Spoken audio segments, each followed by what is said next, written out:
So you went out of school to do your dance and your music. But then there was a, if I remember rightly, there was a Saturday session that you used to be in charge of, or you were the Not really in charge of, because there were older girls like Joy Thompson, okay, and Claire. Why do I forget Claire's surname? They were in the they were in sixth form and so on, and they would play for dance as well, and then in comes this little upstart named Marjorie Whylie playing as well. Yes, and you were playing the pop tunes of the day. Pop tunes and the girls danced while you played. That is it. They had fun. They danced to Joy and Claire as well. Right. You know. Oh, Claire Murray. Yeah. So I was involved in that, and I also played for prayers. So there were you know, two sides to the whole thing. But strangely, because I was not a student of any of the legitimate piano teachers, music teachers in the school, I was never scheduled a practice time. So, but there were so many students who didn't give a damn about practicing, so I would get all the practice time I would. So we would go over to the music rooms, which were far away from the prep room, and I would practice what I had to. But Miss Hess was somebody who was flexible, so long as you did her work, then you could play whatever else. And when the music examiner came from England, and there was a tea party that the Music Teachers Association would put on for the examiner, then she would say to me, Miss Deanie, you play a little boom boom music for the examiner. So I got on the piano and played a little boom boom music. But there was a time when I objected to the whole idea of being a boarder, this lack of freedom and so on. So when I got to fifth form, I insisted that I was going home to live, because I'd moved even closer to school, so I could walk to school and so on. So my mother, when I was 14, allowed me to come home. And that was pretty exciting for me, because not far down the road from where I lived, we had musicians, and down at a place called Champion House, they started a jazz workshop. So at 14, I went and joined the jazz workshop. I had people like Taddy Mowat, who taught me vibes, and then there was Sonny Bradshaw, who taught us repertoire. Ernie Ranglin was involved as well, and so on. So that is how I learned jazz and developed along that path. I had a sense of harmony and that sort of thing, and was doing my thing for a long time, playing in concerts and for tea parties and so on. But now I started to learn structures and so on, and it set me on the right path. As a matter of fact, later on in life, I became a member of the Jamaica Big Band.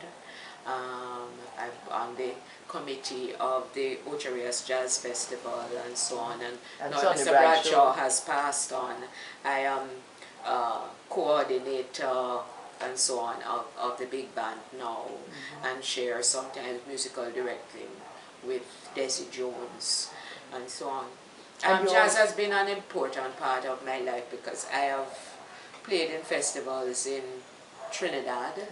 I was the main act for a jazz session using female musicians in Trinidad as well, which was celebrating International Women's Day. And but you also played with people like Monty Alexander. I believe you've known him for a long time. Monty Alexander is a very good friend of mine. He was at JC when I was at St. Andrew.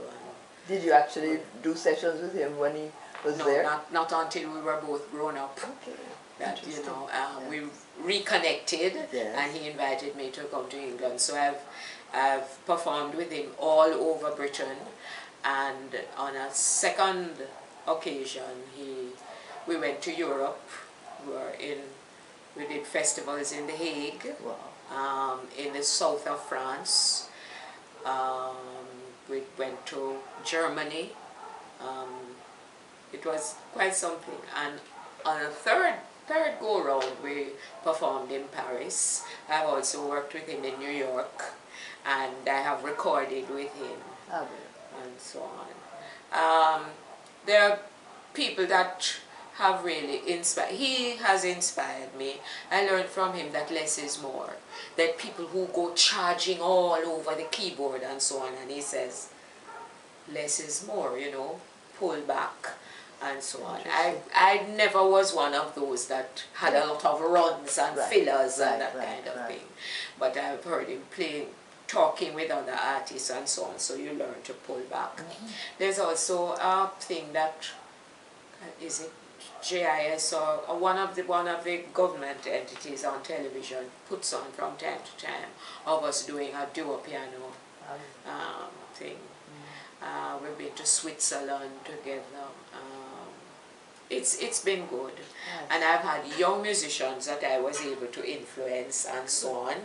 On certain Richard Cunningham, who plays congas with me for years. There's Dr. Wiggy Francis, who lectures at UWI, played guitar with me for years, both with the National Dance Theatre Company and in my own group, Whylie Rhythm. And we've had Mike Fletcher on bass. Various people have played bass with me because invariably the musicians tour with other groups and so one has got to earn. And so I've worked with a lot of musicians. I've opened also for different artists and that sort of thing. Wonderful. And it's never been a boring life. There's always, you know, something Exciting. else to do and so on. The other thing that I've done too, starting with the drama at school, and you know, you were in the drama club and all that. I was in the drama club and so on. With all of that, I got into theatre. So I've done pantomimes. I started alternating with Miss Lou, and then I took over the lead role. But I've also led the orchestra where I had to compose and arrange and so on. So I've been on the stage, but most of the time, well, most of the time I'm in the pit. But I've done plays. Done plays and drama school productions when I was a member of staff at the Edna College and so on. We've done plays at UWI. Tell us a little bit about your teaching, because you've done a wide variety of institutions. Yes, I taught at UWI. I did Spanish honors. So I taught Spanish at Kingston College for 9 years. Still doing your music on the side, I imagine. Well, Mr. Forrest, who was headmaster at the time, pulled me into helping with the chapel choir. I was there from the days of Barry Davies, and then afterwards Mr. Forrest and I worked on the choir together until he got somebody else to come in and help and so on. And I taught music in the junior school at KC. Wonderful. In those days it meant musical appreciation and so on. So what I did is I had a collection of records on the stories of the lives of different composers. So we went through that, and then I would play some of the music on the piano for them and so on. So developing their appreciation. Yes. By the time they got into second form now, I started taking my drums.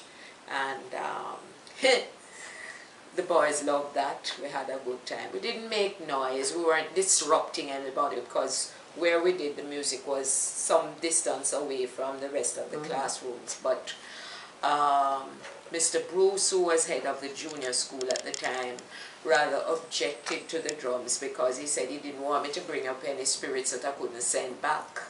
And I would teach them about sometimes I'd teach them about the folk music of of countries that were far-flung. I mean, Japan, we learned Japanese songs, we did French songs, Spanish songs, and so on.